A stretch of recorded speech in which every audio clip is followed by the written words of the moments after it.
Olá, olá para todos. Agradeço por estarem assistindo. Meu nome é Rogério, sou engenheiro eletricista, com formação em segurança do trabalho. O intuito desse breve comentário aqui é contextualizar um pouco o novo texto da NR10 e tentar traçar um paralelo com relação às práticas de gestão de risco ocupacional que vem sendo adotado já há muito tempo por outras normas de segurança.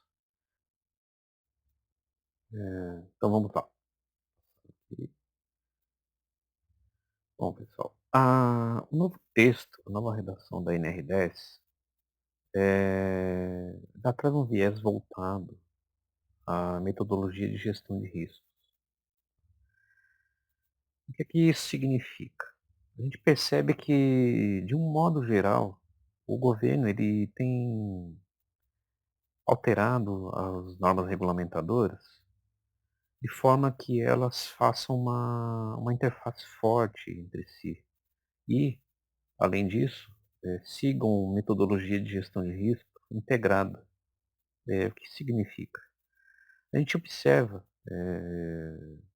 isso já é antigo na indústria, nas organizações, que a metodologia de gestão de risco, seja gestão de risco organizacional, processos de controle de qualidade, riscos ambientais, riscos de SST, né, de saúde e segurança do trabalho, já vem sendo praticado pelas organizações, né, de muito tempo. Vem sendo praticado, vem sendo aprimorado. Então, o que o governo tem, né, essas comissões tripartite, ela tem feito? Em vez de reinventar a roda, tem procurado alinhar esse enfoque voltado à gestão de risco com as normas que já vêm sendo praticadas no mercado, né, pelas organizações.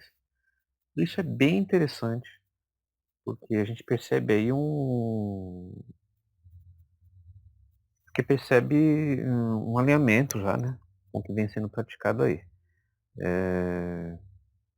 Observa-se também que o governo ele tem, pelo menos o governo, as comissões tripartite, eles têm procurado fazer uma separação das normas. Percebe uma tendência da NR1 ser uma norma geral, né, e as outras normas, elas serem aplicadas exatamente, especificamente às atividades e aos setores para que elas foram escritas, né. Então você percebe, assim, alterações, agrupamento de textos. Por exemplo, essa questão da direito de recusa que tem na redação antiga da NR10, foi suprimido, mas assim, ele saiu da NR10, mas ele apareceu na NR1. Percebe que existe uma integração de texto, assim, de forma o quê?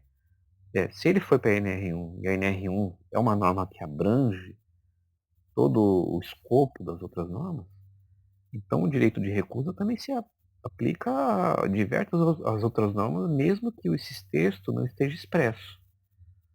Percebe-se então um agrupamento, uma organização, dividir essa norma por atividades em setores, pra, de uma forma mais organizada, né, você poder fazer a aplicabilidade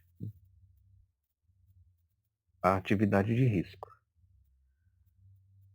A gente tem observado, particularmente a NR1, a nova redação, ela traz o conceito que já vem sendo praticado na indústria, nas organizações, um plano de gerenciamento de risco, mas particularmente é um plano de gerenciamento de riscos ocupacionais, o PGRO. O PGRO, na verdade, ele é um grupo, são requisitos normativos para que se definam, desenhem processos de gestão de risco. Então, com isso, você consegue elaborar, implantar, controlar o teu processo de gestão de risco na organização. Então, o que a gente percebe? A gente tem uma harmonização das normas regulamentadoras, né? Por exemplo, a NR9, que abarca aí os riscos físicos, químicos, biológicos, compõem a elaboração do que gera o documento, né, que tem a revisão anual atualmente, né, a NR33 que trata dos acidentes em espaço confinado, NR35 acidentes em altura, né, voltado à atividade de trabalho em altura, NR19, própria NR10 que trata dos riscos aí voltados às atividades e energia elétrica. A gente percebe que a NR1 ela procura trazer esse conceito de gerenciamento de risco ocupacional com o objetivo de receber todos esses riscos que são mapeados nas diversas normas regulamentadoras, né, e fazer o controle desses perigos e riscos num processo único. Bom, a gente percebe muito um alinhamento com a ISO 45001, diversas normas de gestão de risco, uma tentativa de centralizar, consolidar essas informações. E, com isso você permite ter um controle melhor dos processos de SST da organização. E o que a gente vem percebido é uma harmonização, exatamente.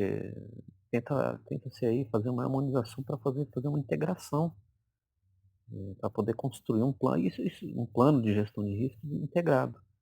Isso é muito bom para o governo, para a organização, até mesmo para o trabalhador. Para o governo é bom porque facilita até as atividades de fiscalização.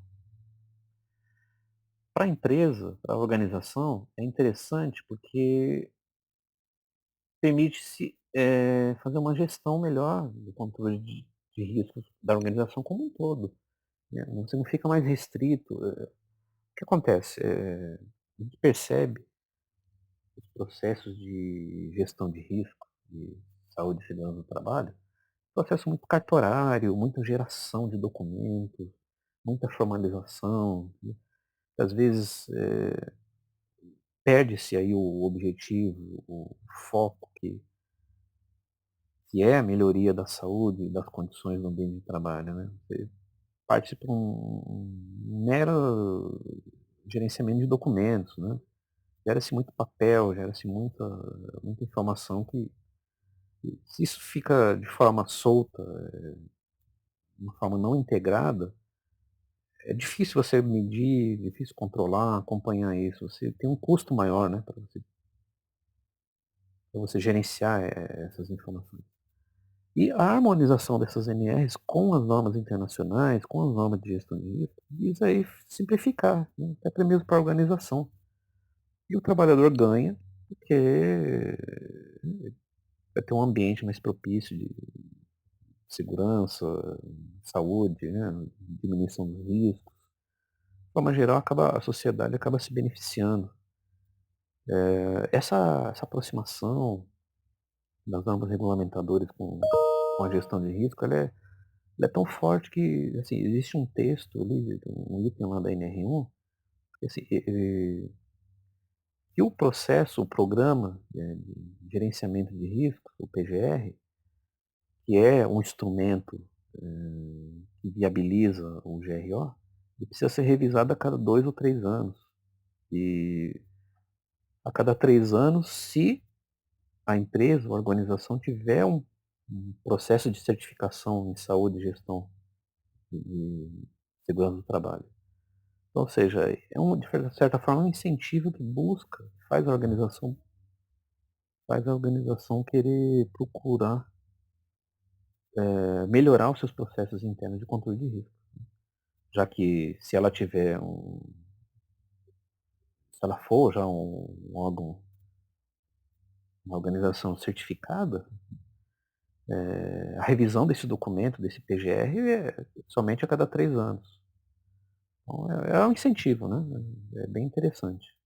Percebe-se um alinhamento muito forte com isso. Eles não estão reinventando a roda, eles estão se aproximando do que já é praticado e são boas práticas de mercado, boas práticas de organização.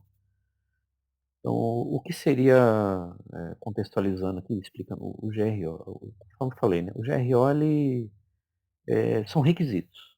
É uma norma parâmetro que estabelece requisitos para a organização implantar controlar, me melhorar, acompanhar, medir todo um processo de gestão de risco ocupacional do seu ambiente. Para viabilizar, esse programa, existe o PGR. O PGR é o instrumento, onde vai ser gerados os documentos, onde vai ser gerado todo o processo que devem ser seguidos por esses requisitos. O PGR, ele é formado basicamente assim, pelo inventário de riscos e pelo plano de ação. Percebe-se aí uma correlação muito forte desses itens com a própria NR10. A gente vê aqui, o jeito que a nova redação trouxe, percebe-se que existe uma certa hierarquização de medidas, né? A gente tem aí o item 10.1, 10.2, que é uma parte meio introdutória, mas que está muito alinhado com o requisito 4 da ISO 45000. Fala do contexto, do escopo, o escopo é a abrangência da norma, o entendimento dos processos da organização, né, onde se aplica esse campo normativo que está sendo estudado.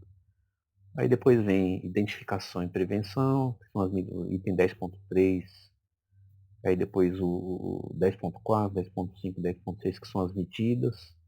Então você tem uma hierarquia, perceba, identificação e prevenção, mitigação, depois entra nos controles dos riscos, com as medidas de segurança, muito alinhado com o requisito 6 da ISO 45000, que trata do planejamento, que trata da identificação dos riscos, sua priorização e compor o plano de ação. Então, perceba-se um paralelo dessas medidas de hierarquização. Depois vem a parte do requisito 5, que fala da liderança e do comprometimento, identifica quem são os atores da NR10, profissional habilitado, qualificado, capacitado, né? A parte de treinamento, que é o requisito 7, que é suporte, recursos, define as competências desses treinamentos. Tudo isso faz parte de um controle de risco. Dentro da medida hierarquizada, vem do controle de risco. E assim sucessivamente, né? Depois a gente tem a definição das atividades exercidas, ainda isso aqui também alinhado ao requisito 6, aqui, dentro da identificação dos riscos e priorização, onde você estabelece aí os procedimentos operacionais de energização, desenergização. Então, assim, é bem interessante. Depois tem aqui ó, a parte de documentação. É o requisito 8, é um controle operacional, onde você vai fazer a sua gestão de mudanças, seu controle de documentos, você precisa ter uma revisão, revisar o prontuário, elaborar os relatórios das instalações elétricas. Então, isso também está bem alinhado aí a parte do requisito 8 da ISO 45000. Fala do item 10.14, que trata de toda a parte de documentação da NR10. E entrando aí na NR10, e essa interface que ela faz com o GRO, qual que é a principal interface que a NR10 traz? Bom, primeiro, nessa redação, tanto nessa redação como na redação anterior, a gente tem o prontuário, que é um conjunto de documentos que é obrigatório, onde tem as instalações com a carga maior que 65 kW. O que ocorre? Ocorre que nem toda organização possui uma carga maior que 75 kW. Então ela ficava isenta de elaborar o prontuário, né? Elaborar aí o conjunto de documentos, os diagramas unifilares, embora ela tivesse outras obrigações, como os treinamentos, os certificados de treinamento de NR10, ela não tinha aí, ela estava isenta de fazer essa questão, ensaios de EPIs, né? Elaborar certos procedimentos, enfim. O que a nova redação procurou melhorar um pouco esse item, sobre o aspecto de segurança. No prontuário tinha lá um documento que era o relatório do prontuário. Era um relatório que é feito de auditoria do próprio prontuário em si. A nova redação trouxe um documento adicional desmembrando o relatório do prontuário, criando o relatório da instalação. Então, esse relatório da instalação, ele abrange, o texto é bem claro, ele abrange a instalação de uma forma geral. Então ele acaba se tornando a interface principal de entrada de informação para o GRO. A gente tem lá a partinha azul aqui, que a gente fala do prontuário, projetos, unifilares, ensaios, os procedimentos, relatórios do prontuário. Então, tudo isso daqui acaba sendo também uma entrada de informação para o relatório das instalações.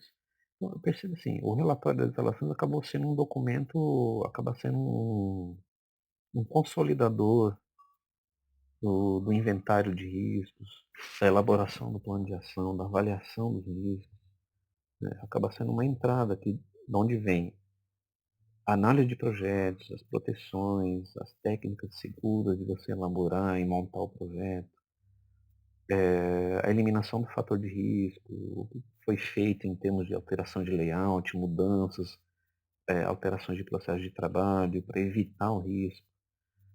Tudo isso avaliado através de inspeções de campo, entrevistas dos colaboradores, entrevista dos membros, dos donos dos processos,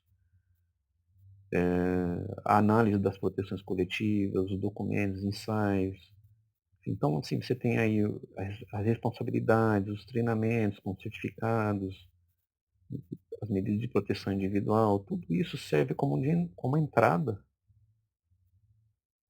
para que se gere um relatório das instalações, onde vai ter lá o inventário de riscos, né, o reconhecimento desses riscos, a avaliação, onde vai ser definido, porque você vai ter assim, pode mapear muitos riscos. Só que para elaborar e compor o plano de ação, você precisa definir algumas prioridades. Existem alguns riscos que são situações de grave iminência, conforme a própria NR10, né, preconiza. Então você precisa dar uma prioridade maior para os riscos mais graves. Então, no relatório das instalações, você vai acabar fazendo essa avaliação. E, por fim, vai se gerar o plano de ação, para que se tome alguma medida, no sentido de mitigar, controlar, enfim. Perceba que tudo isso está muito alinhado com os requisitos de gestão de risco. A gente tem aqui a fase de reconhecimento, né, a fase de avaliação dos riscos que foram reconhecidos, esse documento que está sendo gerado de toda a instalação, né, o inventário da instalação. E, por fim, o controle, que, ou seja, a elaboração de um plano de ação que vão ter as ações de controle mediante os riscos que foram priorizados na etapa de avaliação. Então, isso é o alimentador da interface com a gestão de risco. E, novamente aqui, isso aqui é o que vai alimentar o PGR. Isso aqui vai entrar, esses dois tópicos aqui vão entrar na parte de inventário de riscos. E esse controle acaba entrando na parte de plano de ação. Então, o PGR é o instrumento que viabiliza acontecer a aplicação dos requisitos do GRO. Então é dividido assim em dois grandes processos macros, inventário de risco e plano de ação. Então, no inventário de risco você tem lá levantamento preliminar dos perigos, usando as técnicas de análise de risco, APR, brainstorm, enfim, o que for melhor, adequado ao processo, à atividade, ao setor. A descrição dos perigos, identificação das fontes, das circunstâncias, que muitas vezes não é uma fonte ali, muitas vezes é um risco que está inerente ao próprio processo, conexões ali entre ações que podem ocorrer, que vai gerar um risco. Né? Quer dizer, o derramamento aí de um produto químico, o derramamento de um produto inflamável. que pode gerar uma atmosfera aí de alto risco, enfim, fontes e circunstâncias. O impacto desses riscos na saúde, o potencial de lesão que ele é capaz de causar, isso tem que ser levado em conta no inventário de riscos. Tem que ser identificados grupos homogêneos de exposição, quais são os trabalhadores sujeitos, que estão sujeitos a esses riscos, que estão sendo identificados nesse processo todo. Depois que isso for levantado, aí você vai partir para a avaliação de risco. Então, você precisa definir um nível, qual é a severidade por probabilidade. A probabilidade que ele ocorra e o dano, o impacto na saúde, às vezes, o que ele pode causar. Então você vai ter que definir, graduar esse.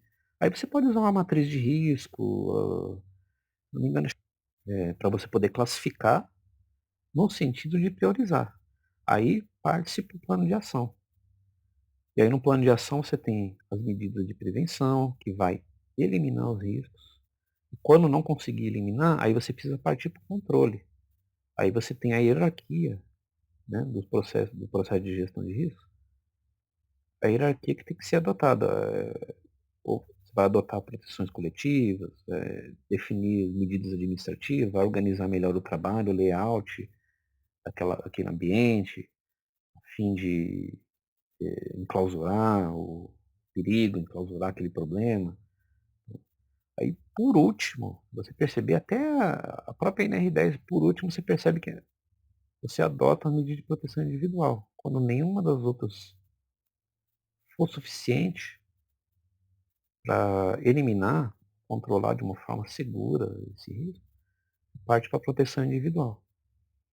Depois que isso ocorre, precisa implantar e acompanhar essas ações.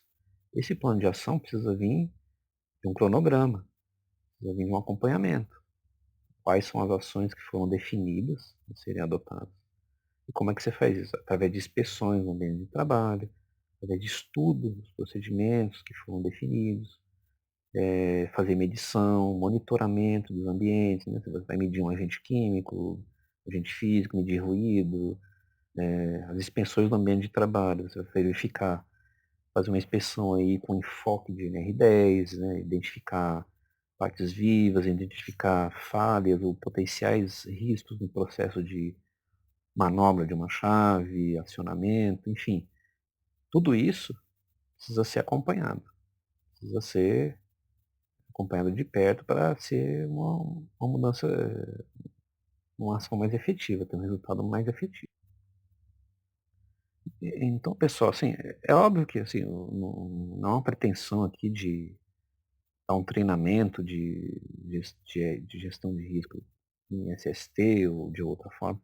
O que eu procurei é trazer aqui um overview, uma visão geral de como que as normas regulamentadoras, como que as novas redações, elas estão se alinhando com as normas internacionais, né? No objetivo de não só simplificar essa parte de gestão de risco, mas melhorar o processo de gestão.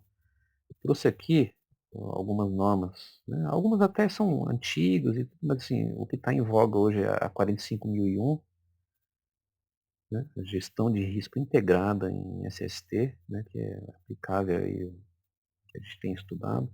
Mas você tem a ISO 31000, uma gestão de riscos, com uma forma geral, né? Dos ambiente organizacional. Então, você tem as NBRs, né? Que também trata essa parte de gestão de risco. A referência, né? Para fazer pesquisa, referência, se alguém tiver interesse em se aprofundar mais. Mas veja que não dá mais para ficar só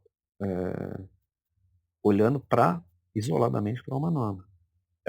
Você precisa, na hora de aplicar, seja a NR10, seja a NR33, a 35, enfim, precisa fazer um paralelo, uma interface com a norma geral, né? Particularmente agora a NR1 aí. Também você tem a NR28, das infrações, a NR2, a NR3. precisa traçar aí uma interface, né, para você complementar as medidas de segurança que estão sendo adotadas. Então é isso, bom, eu encerro aqui, agradeço aí a audiência aí de vocês e espero, bom, até uma próxima vez aí a gente poder aprofundar melhor, detalhar melhor esses itens, tentar abranger, detalhar um pouco melhor cada etapa disso daqui e fazer uma interface melhor.